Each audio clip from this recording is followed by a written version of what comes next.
Back to my channel friends. Video ಕನ್ನಡಕ್ಕೆ ಸಂಬಂಧಪಟ್ಟಂತಹ MCQsಗಳನ್ನು ಈ ಒಂದು ವಿಡಿಯೋದಲ್ಲಿ ನೋಡ್ತಾ ಹೋಗೋಣ. ಸೊ ಇದು ಗ್ರಾಮರ್ಗೆ ಸಂಬಂಧಪಟ್ಟಂಥ ವಿಡಿಯೋ ಆಗಿರುತ್ತೆ, ಕನ್ನಡಕ್ಕೆ ಸಂಬಂಧಪಟ್ಟಂಥ ವಿಡಿಯೋ. ಇದು ಬಂದು ಕನ್ನಡ ಕಡ್ಡಾಯ ಎಕ್ಸಾಮ್ಗಾಗಿರ್ಬೋದು ಅಥವಾ ಜನರಲ್ ಕನ್ನಡ ಏನು ಕೊಡ್ತಾರ 35 ಮಾರ್ಕ್ಸ್ಗಾಗಿರ್ಬೋದು ಅಥವಾ GK ಪೇಪರಲ್ಲಿ ಕೊಡ್ತಕ್ಕಂಥ 1 or 2 ಕ್ವಶನ್ಸ್ಗಳಿಗೂ ಸಹ ಹೆಲ್ಪ್ ಆಗ್ತಕ್ಕಂಥ ಒಂದು ಕ್ವಶನ್ಸ್ ಅಂತ ಹೇಳಬಹುದು. ಸೊ ಆಲ್ಮೋಸ್ಟ್ ಕನ್ನಡ ಅಂತಕ್ಕಂಥದ್ದು ಇತ್ತೀಚಿನ ಒಂದು ದಿನಗಳಲ್ಲಿ ತುಂಬಾ ಮಹತ್ವದ ಒಂದು ಪಾತ್ರವನ್ನು ಪಡ್ಕೊಳ್ತಾ ಇದೆ. ಕಡ್ಡಾಯ ಕನ್ನಡ ಎಲ್ಲ ಎಕ್ಸಾಮಲ್ಲೂ ಕೇಳ್ತಕ್ಕಂಥದ್ದು ಆ್ಯಂಡ್ ಸಾಮಾನ್ಯ ಕನ್ನಡ 35 ಮಾರ್ಕ್ಸ್ಗೆ ಅದು ಸಹ ಎಲ್ಲ ಕಡೆ ಕೇಳ್ತಾನೆ ಇದ್ದಾರೆ, ಎಲ್ಲ ಎಕ್ಸಾಮ್ಸಲ್ಲೂ ಕೇಳ್ತಾ ಇದ್ದಾರೆ. ಸೊ ಹಾಗಾಗಿ ಕನ್ನಡ ಅಂತಕ್ಕಂಥದ್ದು ಇತ್ತೀಚಿನ ಒಂದು ದಿನಗಳಲ್ಲಿ ತುಂಬ ಒಂದು ಪ್ರಾಮುಖ್ಯತೆಯನ್ನು ಪಡ್ಕೊಳ್ತಾ ಹೋಗ್ತಿದೆ. ಸೊ ಫಸ್ಟ್ಗೆ ನಾವು ನೋಡ್ತಾ ಹೋಗೋಣ, ಕವಿ ಎನ್ನುವ ಪದದ ಸ್ತ್ರೀಲಿಂಗ ರೂಪ ಯಾವುದು ಅಂತ ಹೇಳ್ಕೊಟ್ಟಿದ್ದಾರೆ. ಸೊ ಕವಿ ಇತ್ರಿ ಆಗಿದೆ ಅಂತ ಕೊಟ್ಟಿದ್ದಾರೆ. ಸೊ ಅದಕ್ಕೆ ಅಲ್ಲಿ ಸರಿಯಾಗಿರ್ತಕ್ಕಂಥ ಒಂದು ಫಾರ್ಮೇಷನ್ ನಾವು ಆಯ್ಕೆ ಮಾಡಬೇಕಾಗಿದೆ. ಕವಿ ಎನ್ನುವ ಪದದ ಸ್ತ್ರೀಲಿಂಗ ರೂಪ ಯಾವುದು? ಕವಿ ಇತ್ರಿ ಬರುತ್ತಾ ಅಥವಾ ಕವಿ ಎತ್ರಿ ಬರುತ್ತಾ? ಕವ ಎತ್ರಿನ ಕೊಟ್ಟಿದ್ದಾರೆ. ಸೊ ಕವಿ ಪದದ ಸ್ತ್ರೀಲಿಂಗ ರೂಪ ಯಾವುದು ಅಂತ ಹೇಳಿದ್ರೆ ಆಪ್ಷನ್ ಬಿ ಕವ ಇತ್ರಿ. ಕವಿಗೆ ಕವ ಅಂತಕ್ಕಂಥದ್ದು ಬರುತ್ತೆ, ಕವ ಇತ್ರಿ, ಆಪ್ಷನ್ ಬಿ. ಆ್ಯಂಡ್ ನೆಕ್ಸ್ಟು ಈ ರೀತಿ ಇದೆ, ಉಪಾಧ್ಯಾಯ ಎಂಬ ಪದದ ಸ್ತ್ರೀಲಿಂಗ ರೂಪ ಯಾವುದು? ಉಪಾಧ್ಯಾಯಳು, ಉಪಾಧ್ಯಾಯಿನಿ ಅಂತ ಕೊಟ್ಟಿದ್ದಾರೆ. ಸೊ ಇಲ್ಲಿ ಉಪಾಧ್ಯಾಯ ಅಂತಕ್ಕಂಥ ಪದದ ಒಂದು ಸ್ತ್ರೀಲಿಂಗ ರೂಪ. ಸೊ ನೋಡ್ತಾ ಹೋಗ್ತೀವಿ, ಲಿಂಗಗಳಲ್ಲಿ ಸ್ತ್ರೀಲಿಂಗ, ಪುಲ್ಲಿಂಗ, ನಪಂಸಕಲಿಂಗ ಅಂತ ಬರುತ್ತೆ. ಆ್ಯಂಡ್ ಅದರಲ್ಲಿ ನಾವು ತುಂಬ ನೋಡ್ತಾ ಹೋಗ್ತೀವಿ ಏನಂತ ಹೇಳಿದ್ರೆ ಸ್ತ್ರೀ ನಪಂಸಕಲಿಂಗ, ಪೂ ನಪಂಸಕಲಿಂಗ, ಆ್ಯಂಡ್ ನೆಕ್ಸ್ಟ್ ನಾವು ನೋಡ್ತಾ ಹೋದಾಗೆ ನಿತ್ಯ ನಪಂಸಕಲಿಂಗ, ಈ ಥರ ಎಲ್ಲ ಕೊಡ್ತಾ ಹೋಗ್ತಾರೆ. ಸೊ ಇಲ್ಲ ನೋಡ್ತಾ ಹೋದಾಗೆ ಉಪಾಧ್ಯಾಯ ಪದದ ಸ್ತ್ರೀಲಿಂಗ ರೂಪ, ಉಪಾಧ್ಯಾಯ ಬಂದು ಪುಲ್ಲಿಂಗಗೆ ಬರ್ತಕ್ಕಂಥದ್ದು, ಸ್ತ್ರೀಲಿಂಗ ರೂಪ ಯಾವುದಂತ ಹೇಳಿದ್ರೆ ಆಪ್ಷನ್ ಸಿ ಉಪಾಧ್ಯಾಯಿನಿ ಅಂತಕ್ಕಂಥದ್ದು ಆಗಿರುತ್ತೆ. ಆ್ಯಂಡ್ ನೆಕ್ಸ್ಟು ಇದು ದ್ವಿರುಕ್ತಿ ಪದ ಅಂತ ಕೊಟ್ಟಿದ್ದಾರೆ. ಹಾಗೆ ಸುಮ್ಮನೆ, ದಬ ದಬ, ಪಟ ಪಟ, ಮೆಲ್ಲ ಮೆಲ್ಲನೆ ಅಂತ ಕೊಟ್ಟಿದ್ದಾರೆ. ದ್ವಿರುಕ್ತಿ ಪದ ಅಂತ ಹೇಳಿದ್ರೇನು? ದ್ವಿರುಕ್ತಿ, ದ್ವಿ ಮೀನ್ಸ್ ದ್ವಿ ಅಂತ ಹೇಳಿದ್ರೆ ಎರಡು, ಉಕ್ತಿ ಅಂತ ಹೇಳಿದ್ರೆ ಮಾತು ಅಂತ ಅರ್ಥ ಬರುತ್ತೆ. ದ್ವಿರುಕ್ತಿ ಎರಡು ಮಾತು, ಇಟ್ ಮೀನ್ಸ್ ಒಂದು ಪದವನ್ನು ಎರಡೆರಡು ಸಾರಿ ಹೇಳ್ತಕ್ಕಂಥದ್ದನ್ನ ನಾವು ದ್ವಿರುಕ್ತಿ ಅಂತ ಹೇಳ್ತೀವಿ. ಆದರೆ ಇಲ್ಲಿ ಒಂದು ಮಾತನ್ನ ನಾವು ಅರ್ಥ ಮಾಡ್ಕೊಳ್ಬೇಕಾಗುತ್ತೆ. ಅನುಕರಣಾವ್ಯಯ ನಿಮ್ಗೆ ಗೊತ್ತಿರ್ಬೋದು. ಸೊ ಅನುಕರಣಾವ್ಯಯದಲ್ಲೂ ಸಹ ಒಂದೇ ಪದ ಎರಡೆರಡು ಸಾರಿ ಬರ್ತಕ್ಕಂಥದ್ದು. ಆದರೆ ಇಲ್ಲಿ ಅನುಕರಣೆಗೂ ದ್ವಿರುಕ್ತಿಗೂ ಇರ್ತಕ್ಕಂಥ ಒಂದು ಡಿಫ್ರೆನ್ಸ್ ಅಥವಾ ವ್ಯತ್ಯಾಸ ಏನಂತ ಹೇಳಿದ್ರೆ ನೋಡಿ, ಇಲ್ಲಿ ಕೊಟ್ಟಿದ್ದಾರೆ ದಬ ದಬ, ಪಟ ಪಟ ಅಂತ ಕೊಟ್ಟಿದ್ದಾರಲ್ಲ. ಸೊ ಇವೆರಡಕ್ಕೆ ನಾವು ಮೀನಿಂಗು ಇರೋದಿಲ್ಲ, ಅಂದರೆ ಅದರ ಒಂದು ಅರ್ಥ ಇರೋದಿಲ್ಲ. ದಬ ದಬ, ಪಟ ಪಟ ಇದೆಲ್ಲ ಅನುಕರಣೆಯಿಂದ ಮಾಡ್ತಕ್ಕಂಥದ್ದು, ಅದಕ್ಕೆ ಯಾವುದೇ ಒಂದು ಅರ್ಥ ಇರೋದಿಲ್ಲ. ಸೊ ಅಂಥದ್ದನ್ನ ನಾವು ಅನುಕರಣ ಪದ ಅಂತ ಹೇಳ್ತೀವಿ. ದ್ವಿರುಕ್ತಿ ಪದ ಅಂತ ಹೇಳಿದಾಗ ಒಂದು ಪದ ಎರಡು ಸಾರಿ ಇರುತ್ತೆ, ಆದರೆ ಅದಕ್ಕೆ ಮೆಲ್ಲ ಮೆಲ್ಲನೆ, ಮೆಲ್ಲ ಮೆಲ್ಲ ಅಂದರೆ ಏನು? ಸ್ಲೋಲಿ ಅಲ್ವಾ? ಸೊ ನಿಧಾನವಾಗಿ ಅಂತ ಅರ್ಥ ಬರುತ್ತೆ. ಸೊ ಅಂತಹ ಪದಗಳು ಅಂದರೆ ಅರ್ಥವನ್ನು ಹೊಂದಿರ್ತಕ್ಕಂಥ ಪದಗಳು ಎರಡೆರಡು ಸಾರಿ ಬಂದರೆ ಅದನ್ನು ನಾವು ದ್ವಿರುಕ್ತಿ ಪದಗಳು ಅಂತ ಹೇಳ್ತೀವಿ. ಸೊ ಹಾಗಾಗಿ ಇಲ್ಲಿ ಆನ್ಸರ್ ಯಾವುದು? ಆಪ್ಷನ್ ಡಿ ಮೆಲ್ಲ ಮೆಲ್ಲನೆ ಅಂತಕ್ಕಂಥದ್ದು ದ್ವಿರುಕ್ತಿ ಪದ ಆಗ್ತಕ್ಕಂಥದ್ದು. ಆ್ಯಂಡ್ ಸುಮ್ಮನೆ, ಹಾಗೆ ಸುಮ್ಮನೆ ಅಂತ ಹೇಳಿದೊಂದು, ಸೊ ಸುಮ್ಮನೆ, ತಟ್ಟನೆ ಇದೆಲ್ಲ ಸಾಮಾನ್ಯ ಹವ್ಯಯಕ್ಕೆ ಉದಾಹರಣೆಗಳ ಆಗ್ತಕ್ಕಂಥದ್ದಾಗಿರುತ್ತೆ. ಸೊ ಇಲ್ಲಿ ಆನ್ಸರು ಆಪ್ಷನ್ ಡಿ ಮೆಲ್ಲ ಮೆಲ್ಲನೆ ದ್ವಿರುಕ್ತಿ ಪದ ಆಗಿರುತ್ತೆ. ನೆಕ್ಸ್ಟು ಧಗ ಧಗ ಎಂಬುದು ಯಾವ ಅವ್ಯಯ ಅಂತ ಕೇಳಿದರೆ ಭಾವಸೂಚಕನ, ಅನುಕರಣನ, ಸಾಮಾನ್ಯನ, ದ್ವಿರುಕ್ತಿ ಪದನ ಅಂತ ಕೇಳಿದರೆ. ಸೊ ಲಾಸ್ಟ್ ನಾವು ನೋಡಿದ್ವಿ ಅಲ್ಲ, ದಗ ದಗ ಅಂತ ಹೇಳಿದ್ರೆ ಇಲ್ಲೂ ಸಹ ನೋಡಿ ದಗ ದಗ. ಸೊ ಒಂದು ಪದ ಅದೇ ಪದ ಎರಡು ಸಾರಿ ರಿಪೀಟ್ ಆಗಿರ್ತಕ್ಕಂಥ. ಸೊ ಇಲ್ಲಿ ನಮ್ಗೆ ಏನಾಗಬೇಕು? ದ್ವಿರುಕ್ತಿ ಪದ ಆಗಬೇಕು, ಇಲ್ಲ ಅನುಕರಣ ಪದ ಆಗಬೇಕು. ಸೊ ಭಾವಸೂಚಕ ಬರೋದಿಲ್ಲ, ಸಾಮಾನ್ಯಗೂ ಬರೋದಿಲ್ಲ. ಇಲ್ಲಿ ನಾವು ನೋಡ್ತಾ ಹೋದಾಗೆ ದಗ ದಗ ಅಂತ ಪದಕ್ಕೆ ಯಾವುದೇ ಒಂದು ಮೀನಿಂಗ್ ಇರೋದಿಲ್ಲ. ಸೊ ಇದು ಮೀನಿಂಗ್ ಇಲ್ಲ, ಅರ್ಥ ಇಲ್ಲ. ದಗ ದಗ ಅದೊಂದು ಅನುಕರಣೆ. ಫಾರ್ ಎಕ್ಸಾಂಪಲ್ ದಗ ದಗ ಏನಂತ ಹೇಳ್ತೀವಲ್ವಾ, ಬೆಂಕಿ ದಗ ದಗನೆ ಉರಿಯಿತು. ಸೊ ಬೆಂಕಿ ಉರಿತಕ್ಕಂಥ ಒಂದು ಅನುಕರಣೆನ ನಾವು ದಗ ದಗ ಅಂತ ಹೇಳ್ತೀವಿ. ಸೊ ಹಾಗಾಗಿ ಅದೊಂದು ಅನುಕರಣೆ, ಬೆಂಕಿಯ ಒಂದು ಅನುಕರಣೆ ಆಗಿರುತ್ತೆ. ಸೊ ಆನ್ಸರು ಆಪ್ಷನ್ ಬಿ ಅನುಕರಣಾವ್ಯಯ ಅಥವಾ ಅನುಕರಣ ಪದ. ಆ್ಯಂಡ್ ನೆಕ್ಸ್ಟ್ ಬಂದು ಅಕ್ಕ ಕೇಳವ ನಾನೊಂದು ಕನಸ ಕಂಡೆ ಎಂಬುದು ಯಾವ ಕಾಲ ಅಂತ ಕೇಳಿದರೆ. ಸೊ ನಾವು ನೋಡ್ತಾ ಹೋದಾಗೆ ಕಾಲಗಳಲ್ಲಿ 3 ವಿಧ ಬರ್ತಕ್ಕಂಥದ್ದು. ಫಸ್ಟ್ ಒಂದು ಭೂತಕಾಲ, ನೆಕ್ಸ್ಟ್ ವರ್ತಮಾನ ಕಾಲ, ಆ್ಯಂಡ್ ನೆಕ್ಸ್ಟ್ ಬಂದು ಭವಿಷ್ಯತ್ ಕಾಲ. ಸೊ ಭೂತಕಾಲದ ಒಂದು ಕಾಲ ಪ್ರತ್ಯಯ ಯಾವುದಂತ ಹೇಳಿದ್ರೆ ದ ಆಗಿರ್ತಕ್ಕಂಥದ್ದು ಆಗಿರುತ್ತೆ. ಬಂದಿದ್ದರು, ಹೋಗಿದ್ದರು, ಹೋದನು, ಬಂದನು. ಸೊ ಈ ಥರ ದ ಅಂತಕ್ಕಂಥ ಒಂದು ಕಾಲಸೂಚಕ ಪ್ರತ್ಯಯವನ್ನು ಭೂತಕಾಲದಲ್ಲಿ ಹೊಂದಿರತಕ್ಕಂಥದ್ದು. ಇನ್ನು ವರ್ತಮಾನ ಕಾಲ ಅಂತ ಹೇಳಿದಾಗ ಉತ್ತ ಅಂತಕ್ಕಂಥ ಒಂದು ಪ್ರತ್ಯಯ ಬರ್ತಕ್ಕಂಥದ್ದು. ಸೊ ಉತ್ತ ಅಂತಕ್ಕಂಥ ಒಂದು ಪ್ರತ್ಯಯ ಯಾವ್ದು ಬರುತ್ತೆ? ಬರುತ್ತಾನೆ, ಹೋಗುತ್ತಾನೆ, ಓಕೆ, ಸೊ ಇದನ್ನ ನಾವು ವರ್ತಮಾನ ಕಾಲದಲ್ಲಿ ಹೇಳ್ತಕ್ಕಂಥದ್ದು. ಇನ್ನು ಭವಿಷ್ಯತ್ ಕಾಲಕ್ಕೆ ಏನು ಯೂಸ್ ಮಾಡ್ತೀವಿ, ವಾ ಅಂತಕ್ಕಂಥ ಒಂದು ಕಾಲಸೂಚಕ ಪ್ರತ್ಯಯವನ್ನು ಬಳಸ್ತೀವಿ. ಸೊ ಇಲ್ಲಿ ನಾವು ಕೊಟ್ಟಿರ್ತಕ್ಕಂಥದ್ರಲ್ಲಿ ಅಕ್ಕ ಕೇಳವ, ಸೊ ಇದೆಲ್ಲ ಬರ್ತಕ್ಕಂಥದ್ದು ಕ್ರಿಯಾಪದದಲ್ಲಿ ಬರ್ತಕ್ಕಂಥದ್ದು. ಸೊ ಕ್ರಿಯಾಪದ ಅಂತ ಹೇಳಿದಾಗ ಅಲ್ಲಿ ಧಾತು ಬರುತ್ತೆ, ಮತ್ತು ಈ ಒಂದು ಕಾಲಸೂಚಕ ಪ್ರತ್ಯಯ ಬರುತ್ತೆ, ಮತ್ತು ಒಂದು ಅಖ್ಯಾತ ಪ್ರತ್ಯಯ ಬರ್ತಕ್ಕಂಥದ್ದು ನಾವು ಕ್ರಿಯಾಪದ ಅಂತ ಹೇಳ್ತೀವಿ.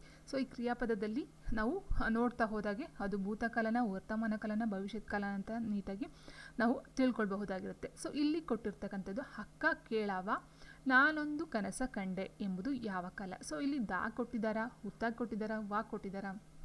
ಇಲ್ಲ. ಅಕ್ಕ ಅಂತಕ್ಕಂಥದ್ದು ಫಸ್ಟ್ ಆಫ್ ಆಲ್ ಇದು ಕ್ರಿಯಾಪದನೇ ಅಲ್ಲ. ಕೇಳವ, ಸೊ ಇದು ಬರೋದಿಲ್ಲ. ನಾನೊಂದು ಕನಸ ಕಂಡೆ ಅಂತಕ್ಕಂಥದ್ದು ಏನಿದೆಯೋ, ಸೊ ಇದರಲ್ಲಿ ನಾವು ನೋಡ್ತಾ ಹೋಗಬೇಕಾಗುತ್ತೆ. ಬಟ್ ಇಲ್ಲಿ ಯಾವುದೇ ಒಂದು ಕಾಲಸೂಚಕ ಪ್ರತ್ಯಯವನ್ನು ಕೊಟ್ಟಿಲ್ಲ. ಇಲ್ಲಿ ಕೊಟ್ಟಿರ್ತಕ್ಕಂಥ ವಾಕ್ಯವನ್ನು ನಾವು ಅರ್ಥ ಮಾಡಿಕೊಂಡು ಆನ್ಸರ್ನ ಕೊಡಬೇಕಾಗುತ್ತೆ. ಅಕ್ಕ ಕೇಳವ ನಾನೊಂದು ಕನಸ ಕಂಡೆ ಅಂತ ಹೇಳಿದ್ರೆ ಇದು ಕನಸ ಕಂಡಿದ್ದಾರೆ ಆಲ್ರೆಡಿ. ಸೊ ಹಾಗಾಗಿ ಇದೇನಾಗುತ್ತೆ, ಭೂತಕಾಲಕ್ಕೆ ಬರ್ತಕ್ಕಂಥದ್ದು ಆಪ್ಷನ್ ಸಿ ಭೂತಕಾಲ. ಭವಿಷ್ಯತ್ ಅಂತಲೇ ಮುಂದೆ ಕಾಣಬೇಕಾಗಿರುತ್ತೆ, ಬಟ್ ಇಲ್ಲಿ ಆಲ್ರೆಡಿ ಕಂಡಿರೋದ್ರಿಂದ ನಾವು ಭೂತಕಾಲಕ್ಕೆ ತಗೊಳ್ಬೇಕಾಗುತ್ತೆ.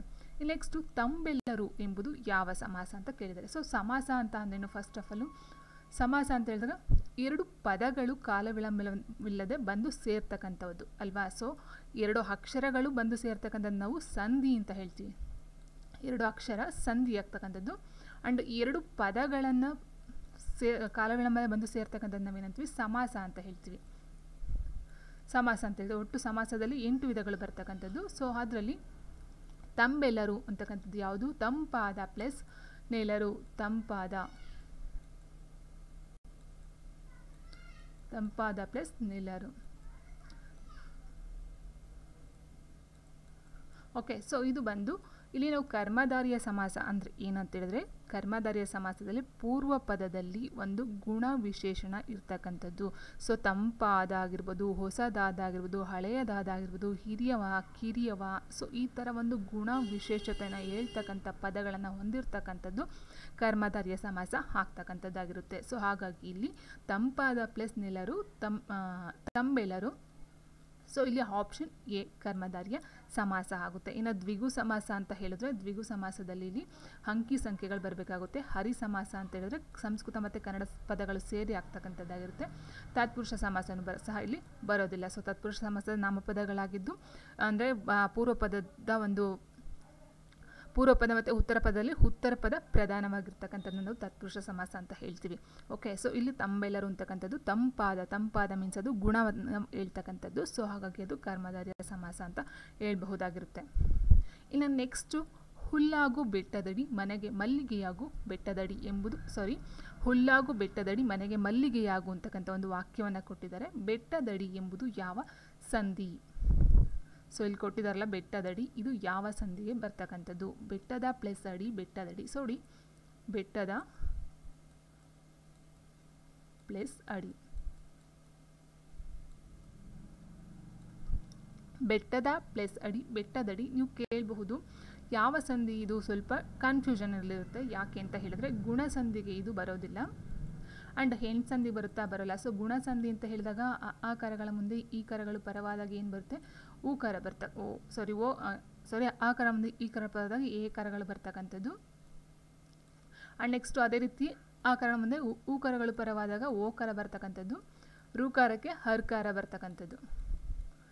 ಸೊ ಇದನ್ನು ನಾವು ಗುಣಸಂಧಿ ಅಂತ ಹೇಳ್ತೀವಿ. ಸೊ ಇಲ್ಲಿ ಆ ಮುಂದೆ ಯಾವುದೇ ಈ ಆಗಲಿ ಹೂ ಆಗಲಿ ಬಂದಿಲ್ಲ. ಆ್ಯಂಡ್ ನೆಕ್ಸ್ಟ್ ಹೆಣ್ಣು ಸಂಧಿ ಅಂತ ಹೇಳಿದಾಗ ಹಲ್ಲೇ ಬೇರೆ ಬರ್ತದೆ. ಹೆಣ್ಣು ಅಂತ ಹೇಳಿದಾಗ ಅಲ್ಲಿ ಯಾವತ್ತಕ್ಷರ ಮತ್ತು ವಾವತ್ತಕ್ಷರ ಮೇಯ್ನಾಗಿ ಬರ್ತಕ್ಕಂಥದ್ದು.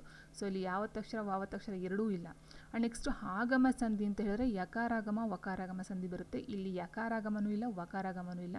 ಸೊ ಹಾಗಾಗಿ ಇದು ಸಹ ಬರೋದಿಲ್ಲ. ಇನ್ನು ಲೋಪಸಂಧಿನ ನೋಡ್ತಾ ಹೋದಾಗೆ ಬೆಟ್ಟದ ಪ್ಲಸ್ ಅಡಿ, ಬೆಟ್ಟದಡಿ ಇದು ಲೋಪಸಂಧಿಗೆ ಉದಾಹರಣೆ. ಆದರೆ ಕೆಲವರು ಜನ ಇದನ್ನು ಒಪ್ಪೋದಿಲ್ಲ. ಯಾಕೆ ಅಂತ ಹೇಳಿದ್ರೆ ಲೋಪಸಂಧಿ ಅಂತ ಹೇಳಿದಾಗ ಫಾರ್ ಎಕ್ಸಾಂಪಲ್ ಊರೂರು ಅಂತ ಬರುತ್ತೆ ನೋಡಿ, ಊರೂರು. ಸೊ ಇದನ್ನು ನಾವೇನು ಮಾಡ್ತೀವಿ, ಊರು ಪ್ಲಸ್ ಊರು, ಊರು ಪ್ಲಸ್ ಊರು. ಇಲ್ಲೇನಾಗುತ್ತೆ ಊರೂರು, ಇಲ್ಲಿ ಊ ಅಂತಕ್ಕಂಥದ್ದು ಇಲ್ಲಿ ಊ ಬಂತು. ಸೊ ಅಲ್ಲಿಗೆ ಊ ಲೋಪ ಆಗುತ್ತೆ ಅಂತ ಹೇಳ್ತಾರೆ. ಆದರೆ ಇಲ್ಲಿ ಬೆಟ್ಟದ ಪ್ಲೇಸ್ ಅಡಿಲಿ ಇಲ್ಲೂ ಸಹ ನಾವು ಆನ ಲೋಪ ಆಗಿದೆ ಅಂತಲೇ ಅಂದ್ಕೊಳ್ಬೇಕಾಗುತ್ತೆ. ಸೊ ಇದು ನಮ್ಮ ಕಣ್ಣಿಗೆ ಕಾಣಿಸ್ತಾ ಇರ್ತಕ್ಕಂಥ ಒಂದು ಪಾಯಿಂಟು. ಯಾಕಂದರೆ ಕೆಲವರು ಜನ ಹೇಳ್ತಾರೆ ಮೇಡಮ್ ಇಲ್ಲಿ ಹಾ ಎಲ್ಲಿ ಮಿಸ್ ಆಗಿದೆ, ಸೊ ಇಲ್ಲೂ ಹಾ ಇದೆ, ಇಲ್ಲೂ ಆ ಇದೆ, ಆ ಸ್ವರ ಎಲ್ಲೂ ಮಿಸ್ ಆಗಿಲ್ಲ, ಸೊ ಹಾಗಾಗಿ ಇದು ನಾವು ಲೋಪಸಂಧಿ ಅಂತ ಒಪ್ಕೊಳ್ಳಲ್ಲ ಅಂತ ಹೇಳ್ತಾರೆ. ಆದರೆ ಇದು ಲೋಪಸಂಧಿನೇ. ಓಕೆ, ಸೊ ಇದೊಂದು. ಮತ್ತು ಹಣದಾಸೆಗೆ ಇನ್ನೊಂದು ಬರುತ್ತೆ,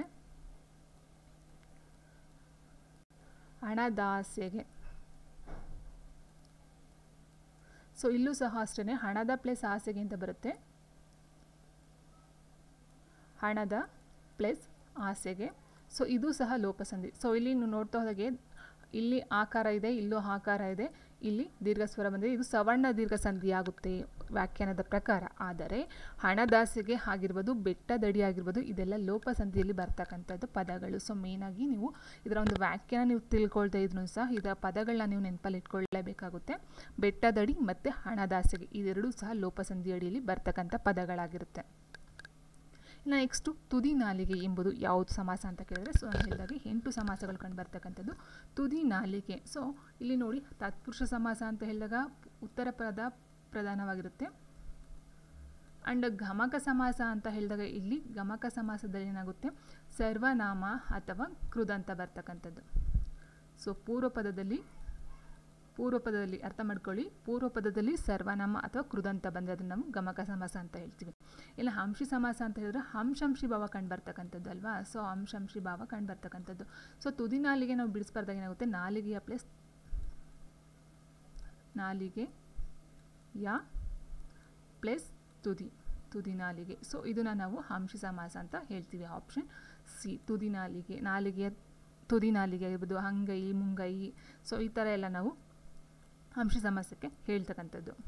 ಇನ್ನು ನೆಕ್ಸ್ಟ್ ಬಂದು ಸುಮ್ಮನೆ ಎಂಬುದು ಏನು ಅಂತ ಕೇಳಿದರೆ ಸಾಮಾನ್ಯ ಅವ್ಯಯ, ಅನುಕರಣ ಅವ್ಯಯ, ನಿಪಾತ ಅವ್ಯಯ, ಅವಧಾರಣ ಅವ್ಯಯ. ಸೊ ನಿಪಾತ ಅಂತಕ್ಕಂಥದ್ದು ಯಾವುದೋ ಒಂದು ಅವ್ಯಯ ಕಂಡು ಬರೋದಿಲ್ಲ ಕನ್ನಡ ಗ್ರಾಮರಲ್ಲಿಗೆ ಸಂಬಂಧಪಟ್ಟಂತೆ.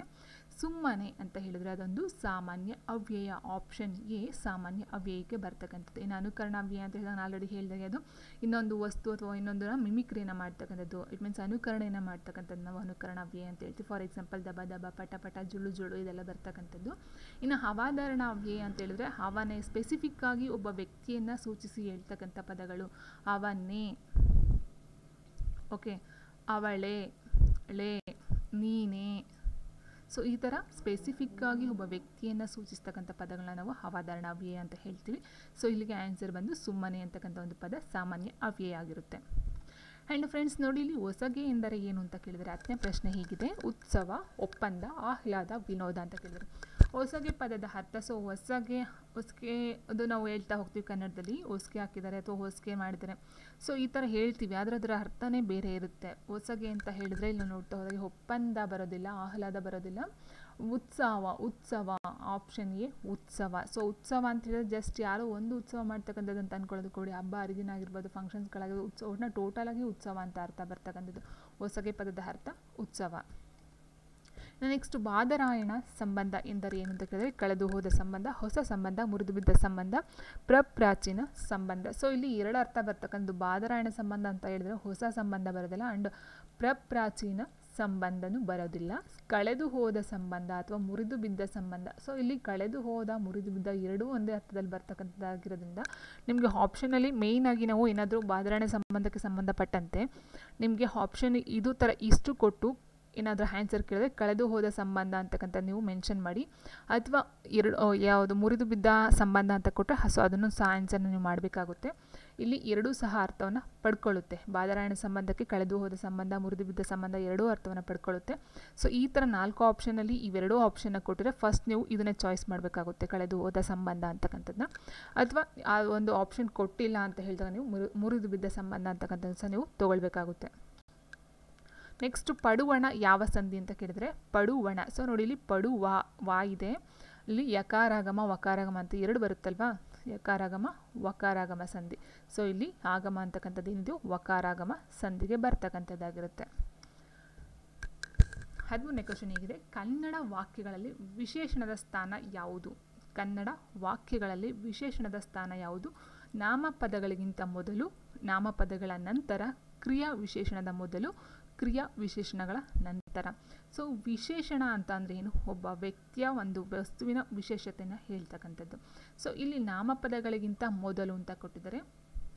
ಒಂದು ವಾಕ್ಯ, ಒಂದು ಸೆಂಟೆನ್ಸ್ ನಾವು ತೊಗೊಳ್ತೀವಿ ಅಂತ ಹೇಳಿದ್ರೆ ಫಸ್ಟ್ ಬರ್ತಕ್ಕಂಥದ್ದೇನು? ಕರ್ತೃಪದ, ನೆಕ್ಸ್ಟು ಕರ್ಮಪದ, ನೆಕ್ಸ್ಟು ಕ್ರಿಯಾಪದ. ಓಕೆ ಅಲ್ವಾ? ಆದರೆ ಇಲ್ಲಿ ಕೊಟ್ಟಿರ್ತಕ್ಕಂಥ ವಿಶೇಷಣ ಇದೆಯೋ, ಇಲ್ಲಿ ಕರ್ತೃಪದ ಕರ್ಮಪದ ಅಂತ ಹೇಳಿದಾಗ ಎರಡೂ ಸಹ ನಾಮಪದಗಳೇ ಆಗಿರ್ತಕ್ಕಂಥದ್ದು. ಅದನ್ನು ಅರ್ಥ ಮಾಡ್ಕೊಳ್ಳಿ. ಕರ್ತೃಪದನೂ ಸಹ ನಾಮಪದನೇ ಆಗಿರುತ್ತೆ, ಕರ್ಮಪದನೂ ಸಹ ನಾಮಪದನೇ ಆಗಿರ್ತಕ್ಕಂಥದ್ದು. ಹಾಗಿರಬೇಕಾದ್ರೆ ಏನಾಗುತ್ತೆ? ಇಲ್ಲಿ ಬರ್ತಕ್ಕಂಥ ನಾಮಪದದ ಮೊದಲು ಬರ್ತಕ್ಕಂಥದ್ದಲ್ಲ ಅದು, ಇಲ್ಲಿ ಬರ್ತಕ್ಕಂಥ ನಾಮಪದ ಕರ್ಮಪದ ಬರುತ್ತಲ್ವ. ಸೊ ಇಲ್ಲಿ ಏನು ನಾಮಪದ ಬರುತ್ತೋ ಅದಕ್ಕಿಂತ ಮೊದಲು ಈ ಒಂದು ವಿಶೇಷಣ ಅಂತಕ್ಕಂಥದ್ದು ಬರುತ್ತೆ.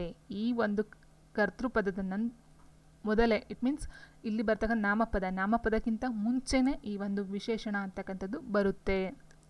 ಫಾರ್ ಎಕ್ಸಾಂಪಲ್ ನಾವು ಹೇಳ್ತಾ ಹೋಗ್ತೀವಿ ಅಂದರೆ ರಾಮನು ಕಾಡಿಗೆ ಹೋದನು ಅಂತ ಹೇಳ್ಬೋದು ಅಲ್ವಾ? ಸೊ ರಾಮನು ಕಾಡಿಗೆ ಹೋದನು, ಅದರಲ್ಲಿ ಒಂದು ವಿಶೇಷತೆ ಇಲ್ಲ. ಆದರೆ ರಾಮನು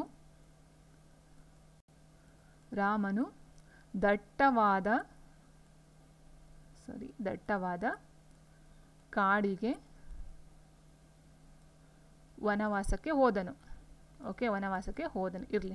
ಇಲ್ಲಿ ನೋಡಿ, ಇಲ್ಲಿ ರಾಮನು ಅಂತಕ್ಕಂಥದ್ದು ನಾಮಪದನೇ, ಆದರೆ ಇದಕ್ಕಿಂತ ಮೊದಲೆಲ್ಲ ಕಾಡಿಗೆ ಅಂತಕ್ಕಂಥದ್ದು ಏನಿದೆಯೋ, ಸೊ ಇದಕ್ಕಿಂತ ಮೊದಲು ದಟ್ಟವಾದ ಇದು ಬಂದು ವಿಶೇಷಣ. ಸೊ ಇದು ವಿಶೇಷಣ ಆದಾಗ ಇಲ್ಲಿ ಕಾಡು ಅಂತಕ್ಕಂಥದ್ದು ಕಾಡಿಗಿಂತ ಮೊದಲು, ಈ ಒಂದು ನಾಮಪದಗಳಿಗಿಂತ ಮೊದಲು ಬರ್ತಕ್ಕಂಥದ್ದು ವಿಶೇಷಣ ಆಗಿರುತ್ತೆ. ಸೊ ನೀವೆಲ್ಲೇ ಕೇಳಬಹುದು, ನಾಮಪದಗಳ ನಂತರ ಅಂತ ಬರೋದಿಲ್ಲ, ನಾಮಪದಗಳ ಮೊದಲು ಈ ಒಂದು ವಿಶೇಷಣ ಅಂತ ಬರ್ತಕ್ಕಂಥದ್ದು. ಸೊ ಅರ್ಥ ಮಾಡ್ಕೊಳ್ಳಿ, ಇಲ್ಲಿ ಈ ಒಂದು ಕಾಡಿಗೆ ಏನಿದೆಯೋ ಈ ಕಾಡಿನ ಒಂದು ವಿಶೇಷತೆಯನ್ನು ಮೊದಲೇ ತೋರಿಸ್ತಕ್ಕಂಥದ್ದು. ಸೊ ಇಲ್ಲಿ ರಾಮನು ಕಾಡಿಗೆ ದಟ್ಟವಾಗಿ ಹೋದನು ಅಂತಕ್ಕಂಥದ್ದಲ್ಲ, ದಟ್ಟವಾದ ಹೋಗಲ್ಲ, ಸೊ ದಟ್ಟವಾದ ಕಾಡಿಗೆ ಹೋದನು. ಸೊ ಹಾಗಾಗಿ ಇದು ನಾಮಪದಗಳಿಗಿಂತ ಮೊದಲು ಬರ್ತಕ್ಕಂಥದ್ದು. ಓಕೆ, ಸೊ ಅದನ್ನು ಅರ್ಥ ಮಾಡ್ಕೊಳ್ತಾ ಹೋಗಿ. ಆನ್ಸರ್ ಬಂದು ಆಪ್ಷನ್ ಎ. ನೆಕ್ಸ್ಟು ಸಟ್ಟುಗ ಆಡಿಸು ಅಂತ ಕೊಟ್ಟಿದ್ದಾರೆ. ಸಟ್ಟುಗ ಆಡಿಸು ಅಂತ ಅಂದ್ರೇನು? ಇದೊಂದು ನುಡಿಗಟ್ಟು. ಸಟ್ಟುಗ ಆಡಿಸು ನುಡಿಗಟ್ಟಿನ ಪದ ಆಗಿರುತ್ತೆ. ಸೊ ಈ ಪದದ ಅರ್ಥ ಏನು ಅಂತ ಕೇಳಿದರೆ, ಜಗಳ ಹುಟ್ಟಿಸು, ಮಧ್ಯ ಪ್ರವೇಶಿಸು, ಅಡುಗೆ ಮಾಡು, ಊಟ ಬಡಿಸು. ಸಟ್ಟುಗ ಆಡಿಸು ಅಂತ ಹೇಳಿದ್ರೆ ಮಧ್ಯ ಬಂದು ಹಳ್ಳಾಡಿಸು ಅಂತ ಹೇಳ್ತಾರಲ್ವ ಕನ್ನಡದಲ್ಲಿ. ಸೊ ಆ ರೀತಿ ಮಧ್ಯ ಪ್ರವೇಶಿಸು, ಆಪ್ಷನ್ ಬಿ ಮಧ್ಯ ಪ್ರವೇಶಿಸು. ಸಟ್ಟುಗ ಆಡಿಸು, ಮಧ್ಯ ಯಾರೋ ಮಾತಾಡ್ತಾ ಇರ್ತಾರೆ, ಮೂಗು ತೋರಿಸು ಅಂತ ಹೇಳ್ತಾರಲ್ಲ, ಆ ಒಂದು ಅರ್ಥದಲ್ಲಿ ಬರುತ್ತೆ. ಸಂಧ್ಯಾಕಾಲ ಎಂದರೆ ಏನು? ಸಂಜೆಯ ಹೊತ್ತು, ಸುಗ್ಗಿಯ ಕಾಲ, ಇಳಿ ವಯಸ್ಸು. ನೋಡಿ, ಸಂಧ್ಯಾಕಾಲ ಅಂತ ಹೇಳಿದಾಗ ನಾವು ಸಡನ್ನಾಗಿ ಏನು ಬರುತ್ತೆ? ಸಂಜೆಯ ಹೊತ್ತಿನ ನಾವು ಸಂಧ್ಯಾಕಾಲ ಅಂತ ಹೇಳ್ತೀವಿ. ಆದರೆ ಕನ್ನಡ ಗ್ರಾಮರಿಗೆ ಸಂಬಂಧಪಟ್ಟಂತೆ ಕೆಲವೊಂದು ಅರ್ಥಗಳನ್ನು ನಾವು ಆ ಒಂದು ನಿಖರವಾದ ಅರ್ಥವನ್ನು ನಾವು ಎಕ್ಸಾಮಲ್ಲಿ ಬರೀಬೇಕಾಗುತ್ತೆ. ಸೊ ಸಂಧ್ಯಾಕಾಲಕ್ಕೆ ನಾವು ಸಂಜೆಯ ಹೊತ್ತು ಅಂತಕ್ಕಂಥದ್ದನ್ನ ತಗೊಳ್ಳುವಾಗಿಲ್ಲ, ಇದಕ್ಕಿಂತ ಮೇಯ್ನಾಗಿ ಇಳಿ ವಯಸ್ಸು ಅಂತಕ್ಕಂಥ ಅರ್ಥವನ್ನು ಪಡ್ಕೊಳ್ಳುತ್ತೆ ಈ ಒಂದು ಸಂಧ್ಯಾಕಾಲ ಅಂತಕ್ಕಂಥದ್ದು. ಸೊ ಹಾಗಾಗಿ ನಾವು ಆನ್ಸರು ಆಪ್ಷನ್ ಸಿ ಇಳಿ ವಯಸ್ಸನ್ನು ತಗೊಳ್ಬೇಕು, ಸಂಜೆಯ ಹೊತ್ತು ಅಂತಕ್ಕಂಥದ್ದನ್ನ ತಗೊಳ್ಳೋ ಹಾಗಿಲ್ಲ. ಅಂಡ್ ನೆಕ್ಸ್ಟು ಬೆನ್ನೀರು ಎಂದರೆ ಏನು? ಹಿನ್ನೀರು, ನಿಂತ ನೀರು, ಬಿಸಿ ನೀರು, ಬಿಳಿದಾದ ನೀರು. ಸೊ ಬೆನ್ನೀರು ಅಂತ ಹೇಳಿದ್ರೆ ಬಿಸಿ ನೀರು. ಸೊ ಇದು ಎಕ್ಸಾಮಲ್ಲಿ ಬಂದಿರತಕ್ಕಂಥ ಕ್ವಶನ್ಸ್ಗಳು. ಬೆನ್ನೀರು ಮೀನ್ಸ್ ಬಿಸಿ ನೀರು, ಆಪ್ಷನ್ ಸಿ. ನೆಕ್ಸ್ಟು ಚಂದ್ರಮುಖಿ, ಇದು ಯಾವ ಸಮಾಸ? ಚಂದ್ರಮುಖಿ ಇದು ಯಾವ ಸಮಾಸ? ಚಂದ್ರಮುಖಿ, ಚಂದ್ರನಂತೆ ಮುಖವುಳ್ಳವನು ಯಾರೋ ಅದು ಚಂದ್ರಮುಖಿ. ಆನ್ಸರ್ ಬಂದು ಆಪ್ಷನ್ ಬಿ ಬಹುವ್ರೀಹಿ ಸಮಾಸ. ಓಕೆ, ಸೊ ಆಪ್ಷನ್ ಬಿ ಬಹುವ್ರೀಹಿ ಸಮಾಸಕ್ಕೆ ಎಕ್ಸಾಂಪಲ್. ನೆಕ್ಸ್ಟು ಕಾಡಿಲ್ಲ, ಇದು ಯಾವ ಸಂಧಿ? ಕಾಡಿಲ್ಲ, ಕಾಡು ಪ್ಲಸ್ ಇಲ್ಲ, ಕಾಡಿಲ್ಲ. ಕಾಡು ಪ್ಲಸ್ ಇಲ್ಲ, ಕಾಡಿಲ್ಲ. ಸೊ ನೋಡಿ, ಇಲ್ಲಿ ಈ ಸ್ವರ ಇದೆ, ಇಲ್ಲಿ ಊ ಸ್ವರ ಇದೆ. ಸೊ ಅಂದರೆ ಊ ಸ್ವರ ಲೋಪ ಆಗಿರ್ತಕ್ಕಂಥದ್ದು ಆಪ್ಷನ್ ಎ ಲೋಪ ಸಂಧಿ. ನೆಕ್ಸ್ಟು ಊರೂರು ಎಂಬ ಪದ, ಇದಕ್ಕೆ ಉದಾಹರಣೆ ಸೇಮ್. ಊರೂರು, ಊರು ಪ್ಲಸ್ ಊರು, ಊರೂರು, ಊರು.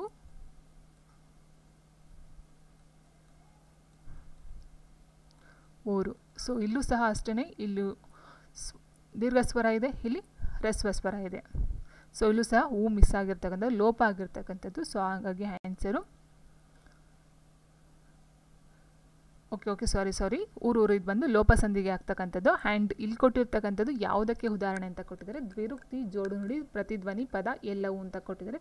ಸೊ ಊರೂರು ಅಂತಕ್ಕಂಥದ್ದು ಯಾವ ಪದ? ಸೊ ಊರು ಅಂತಕ್ಕಂಥದ್ದು ಊರು ಪ್ಲಸ್ ಊರು, ಊರೂರು ಒಂದೇ ಪದ ಎರಡು ಸರಿ ಬಂದಿರತಕ್ಕಂಥದ್ದು. ಊರಿಗೂ ಸಹ ಒಂದು ಅರ್ಥ ಇದೆ, ಅಲ್ವಾ. ಊರು ಅಂತ ಹೇಳಿದ್ರೆ ಹಳ್ಳಿ ಆಗಿರ್ಬೋದು, ಊರು ಆಗಿರ್ಬೋದು, ಗ್ರಾಮ ಆಗಿರ್ಬೋದು. ಸೊ ಅದಕ್ಕೆ ಅದರದ್ದೇ ಆದಂತೂ ಅರ್ಥ ಇದೆ. ಹಾಗಾಗಿ ಇದನ್ನು ನಾವು ದ್ವಿರುಕ್ತಿ, ಆಪ್ಷನ್ ಎ ದ್ವಿರುಕ್ತಿಗೆ ತಗೊಳ್ತೀವಿ. ಜಾನಪದ ಲೋಕ ಸ್ಥಾಪಿಸಿದವರು ಯಾರು? Keremane Shambhu Hegde, G Paramashivaiah, P R Thippeswamy, H L Nagegowda. ಜಾನಪದ ಲೋಕವನ್ನು ಸ್ಥಾಪಿಸಿದವರು ಯಾರು? Option D H L Nagegowda. ತುಂಬ ಸಲ ಎಕ್ಸಾಮಲ್ಲಿ ಕೇಳಿರ್ತಕ್ಕಂಥ ಒಂದು ಪ್ರಶ್ನೆ ಇದು. ನೆಕ್ಸ್ಟು ರನ್ನನನ್ನ ಶಕ್ತಿ ಕವಿ ಅಂತ ಕರಿತೀವಿ, ಅದು ನಮಗೆ ಗೊತ್ತಿದೆ. ಆದರೆ ರನ್ನನನ್ನ ಶಕ್ತಿ ಕವಿ ಎಂದು ಹೇಳಿದವರು ಯಾರು? ರನ್ನನನ್ನ ಶಕ್ತಿ ಕವಿ ಅಂತ ಅವನಿಗೆ ಬಿರುದನ್ನು ಕೊಟ್ಟವರು ಯಾರು? Tinam Shri, Kuvempu, G S Shivarudrappa, B M Shri. So B M Shrikantaiah ಅಂತ ಹೇಳ್ತೀವಲ್ವ, ಸೊ ಅವರು ರನ್ನನನ್ನ ಶಕ್ತಿ ಕವಿ ಅಂತ ಹೇಳ್ತಾರೆ. ನೆಕ್ಸ್ಟು ಕಾದಂಬರಿಕಾರನ ಬದುಕು ಇದು ಯಾರ ಆತ್ಮಕತೆ? ಕಾದಂಬರಿಕಾರನ ಬದುಕು ಇದು ಯಾರ ಆತ್ಮಕತೆ? ಸೊ ಅನಕ್ರು, ಬಸವರಾಜ್ ಕಟ್ಟಿಮನಿ, ಜವರೇಗೌಡ, ಬೀಚಿ ಅಂತ ಕೊಟ್ಟಿದ್ದಾರೆ. ಸೊ ಆಲ್ರೆಡಿ ನಾನು ಆತ್ಮಕತೆಗಳ ಒಂದು PDF ಅನ್ನು ಹಾಕಿದ್ದೀನಿ, ಎಕ್ಸಾಮಲ್ಲಿ ವಿಡಿಯೋನ ಅಪ್ಲೋಡ್ ಮಾಡಿದ್ದೀನಿ ಎಕ್ಸಾಮ್ ಪರ್ಪಸ್ಗೋಸ್ಕರ. ಸೊ ನೋಡಿಲ್ಲ ಅಂದರೆ ನೋಡ್ಕೊಂಡು ಬನ್ನಿ. ಇಲ್ಲಿ ಕಾದಂಬರಿಕಾರರ ಬದುಕು ಇದು ಬಂದು ಬಸವರಾಜ್ ಕಟ್ಟಿಮನಿಯವರ ಒಂದು ಆತ್ಮಕತೆ ಆಗಿರುತ್ತೆ. ಓಕೆ. ಆ್ಯಂಡ್ ನೆಕ್ಸ್ಟು ಗಂಡಸರು ಶೋಷಣೆ ಬಂಡಾಯ ಈ ಕಾದಂಬರಿಗಳನ್ನು ಬರೆದವರು ಯಾರು? ಗಂಡಸರು ಶೋಷಣೆ ಬಂಡಾಯ ಈ ಕಾದಂಬರಿಗಳನ್ನು ಬರೆದವರು ಯಾರು? ಅರವಿಂದ ಮಾಲಗಿತ್ತಿ, ವೀಣಾ ಶಾಂತೇಶ್ವರ, ವೈದೇಹಿ, ಗೀತಾ ನಾಗಭೂಷಣ್ ಅಂತ ಕೊಟ್ಟಿದ್ದಾರೆ. ಸೊ ಆನ್ಸರ್ ಬಂದು option B Veena Shanteshwar. Next ಕಡುಚಾಗಿ ಎಂದರೆ ಏನು? ಸೊ ನೋಡಿ, ಇಲ್ಲಿ ಕಡುಚಾಗಿ ಅಂತ ಹೇಳಿದ್ರೆ ಕಡುದಾದ ಜಾಗ ಅಂತ ಹೇಳ್ತಾರೆ. ಅದು ಬಂದು ಬಹಿರು ಸಮಾಸಕ್ಕೆ ಒಂದು ಎಕ್ಸಾಂಪಲ್ ಅಂತಲೇ ಹೇಳಬಹುದು. ಆ್ಯಂಡ್ ಕಡುಚಾಗಿ ಅಂತ ಅಂದರೆ ಏನು? ತನ್ನಲ್ಲಿ ಇರ್ತಕ್ಕಂಥ ಎಲ್ಲ ಸಂಪತ್ತು, ಹಣ, ಐಶ್ವರ್ಯವನ್ನು ಬೇರೆಯವರಿಗೆ ದಾನವನ್ನು ಮಾಡ್ತಕ್ಕಂಥದ್ದು ನಾವು ಕಡುಚಾಗಿ ಅಂತ ಹೇಳ್ತೀವಿ. ಸೊ ಆನ್ಸರು ಆಪ್ಷನ್ ಎ ಬಹಳ ದಾನ ಕೊಡುವವ, ಬಹಳ ದಾನವನ್ನು ಮಾಡ್ತಕ್ಕಂಥದ್ದು. ಸೊ ತನ್ನಲ್ಲಿ ಇರ್ತಕ್ಕಂಥದ್ದೆಲ್ಲ ಬೇರೆಯವ್ರಿಗೆ ಕೊಡ್ತಕ್ಕಂಥದ್ದನ್ನು ನಾವು ಕಡುಚಾಗಿ ಅಂತ ಹೇಳ್ತೀವಿ. ಸೊ ಆನ್ಸರು ಆಪ್ಷನ್ ಎ ಬಹಳ ದಾನ ಕೊಡುವವ. ಆ್ಯಂಡ್ ನೆಕ್ಸ್ಟು ಪ್ರಾಕ್ತನ ವಿಮರ್ಶೆ ವಿಚಕ್ಷಣ ಎಂದು ಯಾರನ್ನು ಕರೆಯುತ್ತಾರೆ? ಪ್ರಾಕ್ತನ ವಿಮರ್ಶ ವಿಚಕ್ಷಣ ಎಂದು ಯಾರನ್ನು ಕರೆಯುತ್ತಾರೆ? R Narasimhachar, S G Narasimhachar, D V G Uttangi Chennappa. So answer ಬಂದು ಆಪ್ಷನ್ ಎ ಆರ್ ನರಸಿಂಹಾಚಾರ್. ಇವರನ್ನು ಪ್ರಾಕ್ತನ ವಿಮರ್ಶ ವಿಚಕ್ಷಣ ಅಂತ ಕರಿತಕ್ಕಂಥದ್ದು. So R ನರಸಿಂಹಾಚಾರ್ಯವರನ್ನು.